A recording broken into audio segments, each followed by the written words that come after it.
Olá pessoal, boa noite. Estamos aqui para mais uma aula do nosso curso de Matemática Instrumental nesse período atípico do coronavírus. Tá? Meu nome é Marcelo Mônaco, vocês já conhecem. Eu peço que vocês ainda neste período sigam as recomendações que estão apresentadas aqui na tela de contatos. Né? Então vocês podem entrar em contato por meio do meu e-mail, o marcelo.monaco@anhanguera.com. Vocês também podem acompanhar o nosso canal no YouTube, onde eu estou divulgando as aulas, Prof. Marcelo Mônaco, ou seguir o canal no Instagram também, @profmmonaco. Lá vocês vão encontrar informações, às vezes importantes, dicas e informações principalmente do momento em que as nossas aulas estão sendo postadas. Tudo que eu estou fazendo, eu estou também postando no ambiente do AVA. Então, se seguir o AVA, você vai ter toda a informação, mas esses meios de comunicação são um pouco mais dinâmicos e podem ajudar a gente nesse processo, tá bom? Muito bem, vamos seguir aqui com o nosso conteúdo de hoje. Então,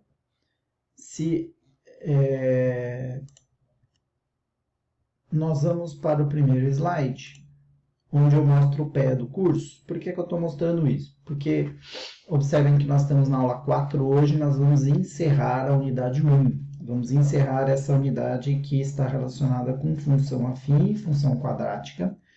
Já falamos, vimos função, conceito de função, vimos o conceito de função afim em alguns exemplos na aula passada.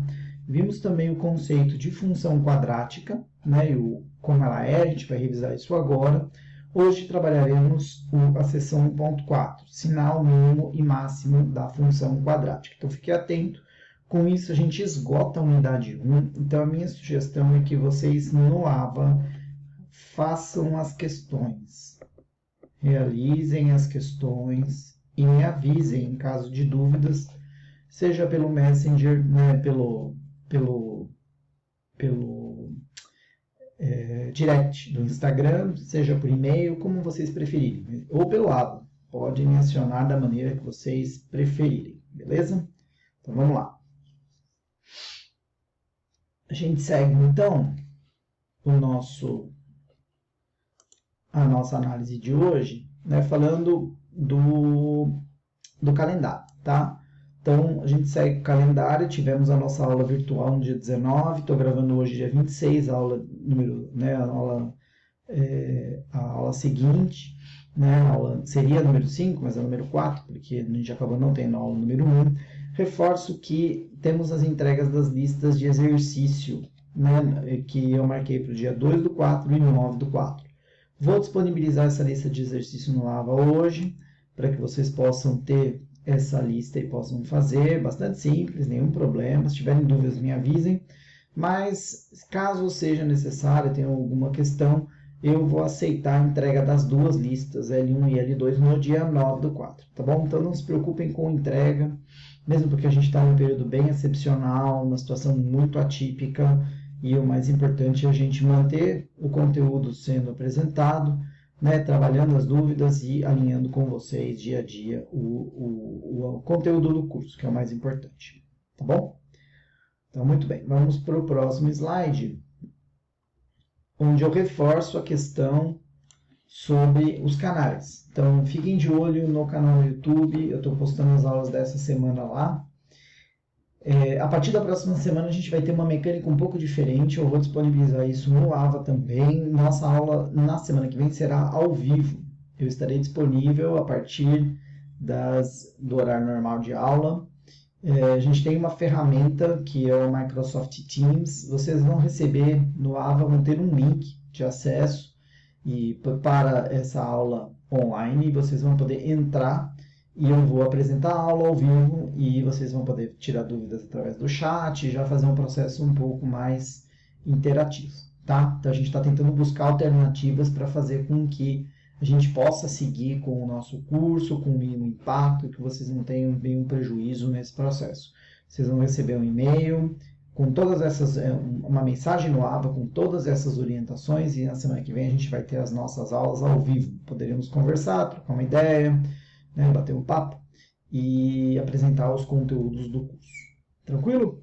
Mas reforçando aqui, canal no YouTube, né, Prof. Marcelo Mônaco, vocês procuram ali a playlist 2020.1 Matemática Instrumental, já as aulas da semana passada já estão lá, estou colocando essas aulas agora lá também, e o canal no Instagram, @prof.mmônaco, só para vocês saberem, saem umas aulas novas, estão lá, tem uma lista de exercício, está lá. Eu estou tentando usar esses canais como maneiras de proporcionar uma rápida comunicação para vocês. Beleza?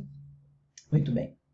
Então vamos começar a nossa aula de hoje. De novo, a gente vai trabalhar com essa aula de maneira otimizada, ou seja, eu vou tentar fazer blocos pequenos de aula para não ficar um conjunto maçante, para que vocês possam evoluir e a gente possa trabalhar cada um dos temas. Hoje a gente vai seguir na nossa aula 4 com o tema função quadrática, retomando aquilo que a gente viu na aula passada, e vamos falar também de estudo do sinal. Beleza? Então, muito bem. Quais são as principais características de uma função quadrática? A gente já viu isso na aula passada, mas eu vou reforçar aqui. A função quadrática ela tem uma estrutura deste tipo. Ela é uma função f de x formada por um coeficiente a na frente do termo x² mais um coeficiente b na frente do x mais um termo, fazendo a mesma cor, mais um termo c. A, b e c são os coeficientes da nossa equação. E toda vez que vocês forem trabalhar, vocês têm que identificar esses coeficientes da equação. Como é que eu sei que ela é uma equação de segundo grau? Se eu olhar para ela e o maior número que tiver em cima de um x, da letra x, né, do termo da função, for 2, significa que essa é uma função de segundo grau. Então, se eu tivesse, por exemplo, um f de x igual a 2x mais 8, qual é o expoente que está em cima da minha variável da função? É 1. Então, essa é uma função de primeiro grau. Agora, se eu tenho lá um f de t igual a t², qual é o maior expoente, o maior número que está em cima da variável t? 2. Então, essa é uma função de segundo grau. E essa é uma função de primeiro grau. Então, f de x, uma função desse tipo, o maior expoente da variável igual a 2, trata-se de uma função do segundo grau ou uma função quadrática.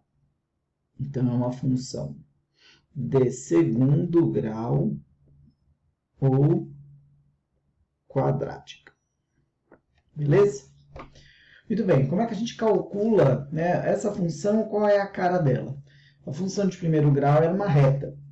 Essa função ela é uma parábola, né, que a gente pode ter ou um sorriso, uma carinha, a boca feliz ou a boca triste. E aí a gente viu também que se o a, o valor de a, o coeficiente que está aqui, que o número que está na frente do x² for positivo, a minha função, né, e aí eu coloco a positivo, ela vai ser uma função assim. A boca, né, a concavidade voltada para cima, né, uma boca feliz. Se o valor de a, o valor que está na frente do x², for negativo, ela vai ser uma função, o a negativo, fiz os olhinhos negativos. Essa minha função será uma função triste, será uma função com a concavidade voltada para baixo, tá bom? Aí vocês têm que pensar o seguinte, numa função que eu tenho a boca feliz, o que acontece com os valores da função? Eles vão, à medida que vai passando o tempo, eles vão diminuindo até chegar no menor valor e depois eles começam a aumentar de novo. Então, toda função que tem essa cara feliz, ela vai ter um ponto de mínimo. que é esse ponto aqui mais embaixo da curva que a gente tem. Pelo contrário, numa função como essa aqui, com o A negativo, a carinha triste, ó, eu vou ter os valores vão aumentando, aumentando, aumentando, aumentando, até chegar num valor máximo, e depois eles voltam a diminuir de novo. Então, a gente costuma dizer que uma função com essa carinha triste, ela tem um ponto de máximo. Pensa nisso como se fosse uma montanha-russa. Então, o carrinho vem vindo pela montanha-russa, que é essa boca feliz, ele vai até o mínimo e depois ele começa a subir de novo. Vai até o fundo do poço e depois começa a subir de novo. Já ao contrário, se o carrinho está subindo, subindo, subindo, subindo, ele chega até o ponto de máxima altura e depois ele cai. Então, é um ponto de máximo. Isso é importante, mais para frente a gente vai ver isso, para vocês entenderem. Muito bem. Essa função, ela vai cortar o eixo do x. Se você fizer o gráfico, você pode ter a função assim, ó, uma parábola, e ela corta o eixo x em alguns pontos, né? Revisão da aula passada, tudo isso que a gente está falando, tirando essa questão do mínimo e máximo, que eu já aproveitei para falar agora, a gente já viu na aula passada. Vocês podem voltar no vídeo anterior e ver com mais detalhes. Mas o que são esses pontos de cruzamento do gráfico com o eixo x? São o que nós chamamos dos zeros da função. E como eu calculo os zeros da função? Para eu calcular o zero da função, cálculo dos zeros, eu primeiro preciso calcular uma coisa chamada delta. Quem que é o delta? O delta, ele é calculado pelo coeficiente b elevado ao quadrado menos 4 vezes o coeficiente a vezes o coeficiente c. E veja como é importante eu determinar a, b e c na minha expressão. Se eu não fizer isso direito, eu posso não conseguir calcular esse delta, tá? E aí, como é que eu consigo calcular os zeros? Eu vou ter o cálculo do x1, que vai ser menos o b mais a raiz do delta sobre 2 vezes a, e vou ter o x2, o menos b menos raiz de delta sobre 2 vezes o a. Notem que a diferença que existe entre o 1 e o 2 é apenas esse mais e esse menos. No primeiro é menos b mais raiz de delta sobre 2 vezes a, e no segundo é menos b menos raiz de delta sobre 2 vezes a. E por que é tão importante eu saber esses zeros, né? Por quê? Porque se o meu delta for maior que zero, significa que eu vou ter 2 zeros.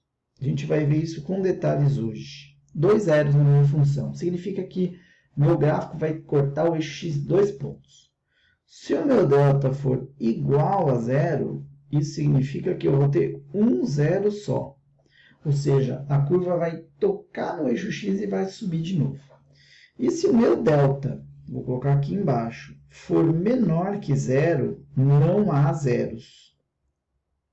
O que significa isso? Significa que se eu tenho o eixo x aqui, o meu gráfico nem chega a encostar no eixo x. Note que isso é calculado por meio do delta. Então, essa é uma informação importante que a gente vai guardar depois para fazer a nossa análise. Beleza? Até aqui tudo tranquilo, gente? Então, tá bom. Essas são as características principais da função quadrática, tá? E essa é a cara da função quadrática, para vocês enxergarem aqui, ó. A função quadrática, ela tem essa estrutura, ó. Ela tem uma curva com formato de U. Nesse caso, a gente pode até dizer uma coisa dessa função. O que eu posso dizer dessa função? Como ela tem uma cara feliz, então eu posso até botar os olhinhos aqui positivos, né? Porque ela está feliz. Eu posso dizer que o a dessa função ele é positivo. Então, o número que está na frente do x ao quadrado desta função, que eu nem sei qual é, mas eu sei que o a é positivo.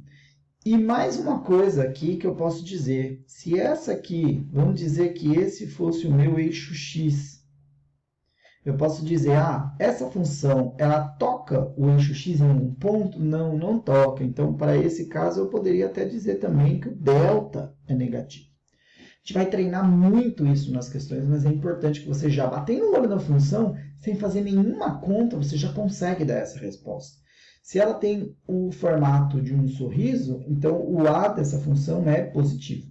Se ela tivesse o comportamento ao contrário, o a dessa função é negativo. Se ela não cruza o eixo do x, você já sabe que o delta dela é negativo. Tudo isso são coisas que você tem que bater o olho e já saber. Beleza? Então, essa é a estrutura. Sempre a parábola ela tem um eixo de simetria, ela vai ter um vértice, e este vértice ele pode ser ou um máximo ou um mínimo. E é aquilo que a gente falou. Nesse caso aqui, a gente tem o caso do carrinho que vem descendo, descendo, descendo, descendo, chega na menor altura possível, ponto de mínimo, e depois começa a subir. Se a curva tivesse um comportamento contrário, o carrinho sobe, sobe, sobe, chega na máxima altura, ponto de máximo, e depois começa a descer. Então, esse vértice ele vai ser máximo ou mínimo, dependendo da curva. Tudo bem até aqui? Beleza? Muito bem. Então, com isso, a gente está quase encerrando o bloco. Vamos encerrar o bloco por aqui. A gente volta daqui a pouco com a continuação do nosso estudo de função quadrática. Um abraço e até mais.